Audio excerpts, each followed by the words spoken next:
Tired of juggling multiple apps? Let's simplify your scheduling by integrating your Google Calendar directly with Retell Ai in just a few clicks. First, log into your Retell Ai account. Once you're in, look for the integrations section likely found in your left-hand navigation bar. It might also be labeled Calendar or something similar. Click on that to begin. Inside the integrations menu, you'll see a list of potential integrations. Locate the Google Calendar icon or option. You'll know it is the one with the recognizable Google Calendar logo.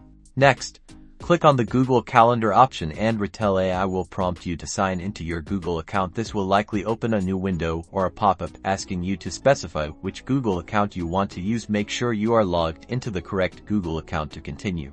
You'll then see a permission screen. Google will ask you to allow Retell Ai access to your calendar, because Retell will need permission to read your calendar and possibly write to it. Carefully review the permissions and then click the Allow button to grant access. Once you've granted access, Retell Ai will confirm the connection.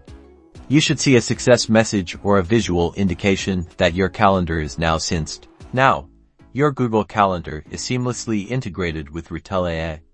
You could start to plan calls or messages to your calendar. All of your appointments and scheduled events will be automatically synced, letting you manage everything in one place. With your calendar integrated, you are now able to easily organize your schedule and create and manage the perfect workflow. So go ahead and make sure to like and subscribe for more helpful tech tips.